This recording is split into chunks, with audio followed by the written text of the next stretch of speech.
The Omicron variant of the COVID-19 virus has reignited the debate about safety and wellness within indoor environments. What have we all learned about indoor air quality over the last 2 years, and have the efforts to improve it been enough for sustainable human performance and wellness? Joining us today to discuss these matters is Michael Dreidger, CEO of Airsset, a Vancouver-based startup that monitors and provides solutions to improve indoor air quality. Welcome, Michael. Hey, thanks very much for having me, John. Michael, let's start by getting your assessment on how developers and property managers are measuring and improving indoor air quality in new and existing buildings today versus pre-pandemic. What are they doing right, and where are there still shortcomings and challenges? I would say that they've definitely gotten much better at maintenance. Like, one of the things that's really fascinating is, let's talk, I need to give a little context first, is sort of the history of what people have done, developers, landlords, for air quality. Usually it's an assessment. Not all buildings do a yearly assessment, but a good number do. I would say it's getting towards like close to a 90 now, which is great. But it's a little bit like the old way people used to do energy models, right? It was for the coldest day of the year and the warmest day of the year. So 2 hours, so the whole year, your building was designed for 2 hours of the whole year. There are 8,760 hours in a year. So not a very good way to do an energy model, right? So now really great energy modeling software does it for 8760, right? That's how you want to design a building. So sadly, we're in the age where basically that's what's going on. People are doing a 1 hour assessment in a building, possibly like a 1 week assessment at a certain time of year. And I think most engineers and architects know that seasonal variations basically cause most of our problems for energy and for air quality. So a 1 year assessment isn't really helping. What has gotten better during the pandemic is building maintenance has gone. It's actually gotten paid attention to, thank God, because building maintenance isn't very interesting. People have been really good at changing filters, changing from MERV 13 to HEPA or MERV 10 to 13. Great movements in the world of, and also just cranking up ventilation rates. They've been very good at ensuring that ventilation rates are being maintained. This episode of Horizon TV is sponsored by the Bilco Company, the industry leader in the design and manufacture of specialty access products. Bilco's thermally broken roof hatches set a new standard for energy-efficient rooftop access. The product features an innovative frame and cover design that minimizes heat transfer between interior and exterior surfaces to resist harmful condensation, and aluminum construction for corrosion resistance. Thermally broken roof hatches are designed with 3 inches of polyisocyanurate insulation for superior energy efficiency, and while standard roof hatches have an R value around 4, Bilco's thermally broken roof hatches have an industry-high R value of 20.3, which is in line with modern roofing systems. A special cover and curb-mounted EPDM gasket system minimizes air infiltration for optimum wind resistance. As with all Bilco roof hatches, the product features counterbalanced lift assistance for easy one-hand operation, an automatic hold-open arm, and a heavy-duty slam latch with interior and exterior padlocks. Products are available in a number of standard sizes to meet any access requirement. For more information on Bilco's complete line of products, please visit www.bilco.com. BIM models, CAD details, and 3-part specifications can be found on their website to help with your next design project. Bilco's highly trained local sales representatives are always available to provide technical support. So basically, there's been great leaps forward in maintenance and airflow because we've chronically been under ventilating buildings to save energy over the last 30 years, which well-intentioned, but has had the negative side effect of creating bad air quality and the kinds of the reason, if you think about it, the reason the pandemic has never really gone away is because as soon as you get people to go to their houses, it starts spreading at a community level. where's the place with the worst air quality? Homes. Yeah. They're very poorly ventilated, right?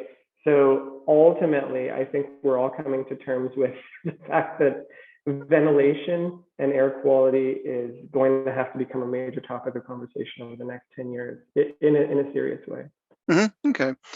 You've stated previously that most buildings' air quality procedures have been poorly executed because of the lack of data. What stands in the way of gathering and turning such data into actionable information? It used to be cost. It used to be very expensive to collect air quality data because it was done sort of like almost at a scientific level, where you had to get like physical samples and take them to a lab to figure out what chemicals are in the air. But luckily, over the last, I would say, 5 years, the technology is really good. So over the last 5 years, there are, and also the cost goes down. It's like anything. It's like TVs and VCRs, right? Like the more it makes its way into the world, the cheaper things get. So we're probably at the perfect point, probably in the last 2 years, to start monitoring everything at a very affordable level. That is one of the reasons that it's not widely done. The other is fear. Overcoming the fear of, it's nice not to know, right? Because then you don't have to do anything. But because now maintenance has gone through the roof, and maintenance costs are going through, well, not through the roof, but basically where they should have been pre-pandemic. Now people are more open to going, yeah, you know what, it would actually be useful to have data to figure out where we need to have maintenance. For example, in this building, we're monitoring everywhere. And I see the maintenance people come in for their quarterly inspection, and they have to visually figure out where to do maintenance. And I approached them the other day and I said, look, I can tell you exactly where to spend time because I have data, right? There's like data is everything, right?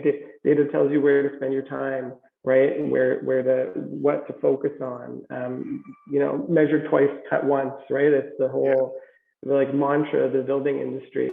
The more data you have, the better you can make decisions. Mm-hmm.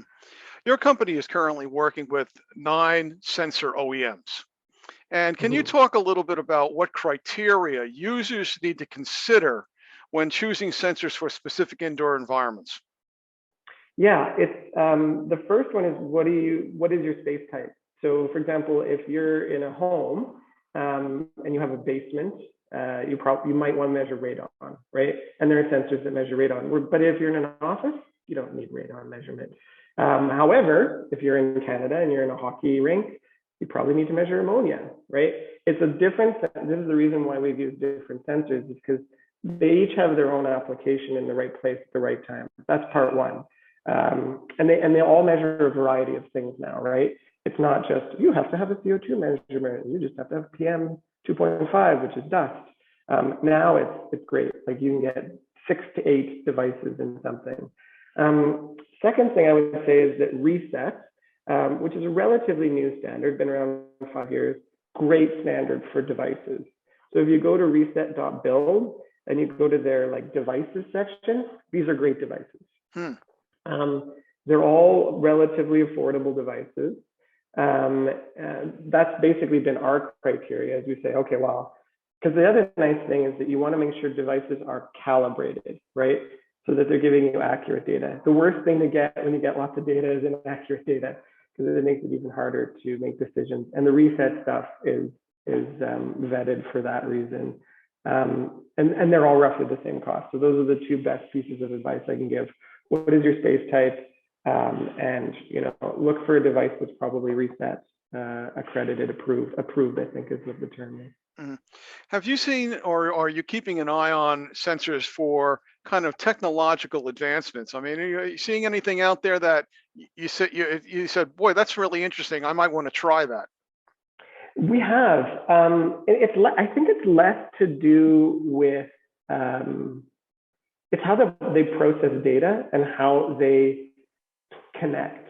So connectivity has always been one of the other challenges, right? Like I even was saying to someone the other day, I remember even keeping the internet going in my place 10 years ago was super tough. Now it's like a breeze. So keeping devices online has always been a challenge, especially IoT devices. And there's some really cool tech out there, especially around IoT devices for cellular, like deep penetrating cellular, so that you can put a cellular device deep into a floor space, even if there's concrete. Really interesting things happening there. And then also really, really interesting things happening around sensor tech itself, especially around VOCs, because VOCs are a really broad category, right? It's actually TVOC, the T standing for total. And each sensor has a different TVOC way of measuring. So, for example, there's one sensor that we work with that measures 100 TVOCs, another one that does 20. So is it really fair to call them both parts per million or parts per billion, right? Because it's almost apples to oranges comparison. So one of the debates that we've been having is we should probably be talking about it as a VOC index, right? Like a general measurement of like, you know, there's a problem in the air.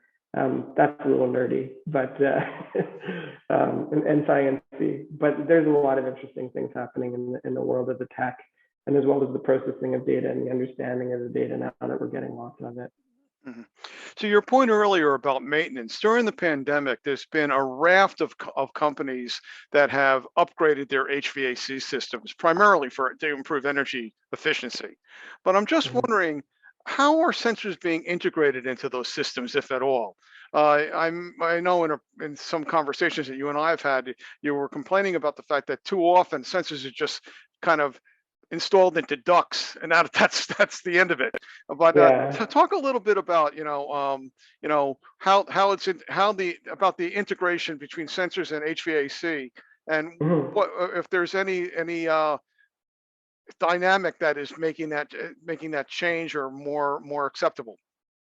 Yeah, definitely. I mean, demand control ventilation is amazing because it's literally the best thing you can do in your building, because it both improves the energy performance of the building. You're not heating a space when you don't need to, but it's also good at improving air quality because it will lower the CO2. And I've said this because I've been in the building industry a long time, design, engineering, etc., is that we always put CO2 meters in the wrong spot. And the reason why is we measure in this office, for example, they have a CO2 meter in the supply, because there's not even a return in this room, supply air duct. So that's 12 feet up and 6 feet over. And I'll tell you that CO2 is a bit of a buoyant gas. So when I'm breathing it out, right, at between 3 feet and 6 feet, it takes forever to make its way to 900 in the duct. And it actually, because there's very little air movement, it stays in the space 1600, right? So it's not actually measuring what's happening in the space, it's measuring what's happening in the duct. So you're not saving as much energy and you're not improving the air quality in any way. So it's really like, it's good that we're doing CO2 measurement, but we need to follow the ASHRAE, I think it's 62 suggestion, which is you place a CO2 meter in the space at between 3 feet and 6 feet. People just need to do that. But I think it's just one of those things where it's a number of times that I've seen controls by controls contractor or controls by others. It's the reason it ends up in the duct, right? Because the poor controls contractor, that's his only domain where he's allowed to do anything. And so that's why it ends up in the wrong place. But demand control ventilation doesn't have to just be CO2. Like we've used VOCs as a great trigger. And VOCs are probably a better trigger in a print room, right? Where you have lots of inks and stuff like that. It's probably a way better trigger for demand control ventilation than CO2. It's a better trigger in a gym where people are changing and shampoos and sprays and all that other stuff. Dust could be a great source of demand control ventilation in an industrial facility, right? I think it's time for people to start thinking beyond just CO2 as a means of demand control ventilation, because like once you have the data, you can do so many cool things. Is there a cost factor involved that might be prohibiting the advancement of that type of technology? Not really. So it used to be that the cost to install a single temperature sensor, for example, was like $500 a data point, right? Or CO2 was like $1,000 a data point. Now you can do a full indoor air quality meter that has 14 sensors on it. Do you know what I mean? For $1,000. Yeah. Right. Like, so it's literally come down to like, well, you can monitor just CO2 for $1,000, or you can measure 16 things for $1,000. There's no longer an excuse not to put in something that can measure a lot of stuff instead of just one thing. Yeah. Michael, my last question is about Airsset itself. You're a startup.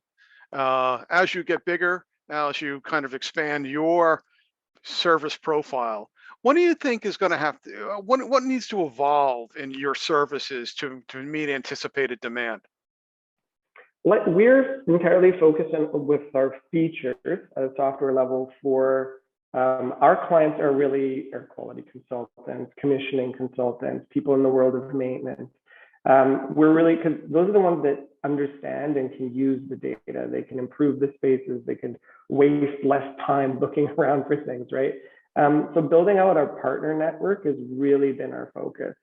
Because the other thing is you can't scale solutions, right? They know these buildings already. They're in them.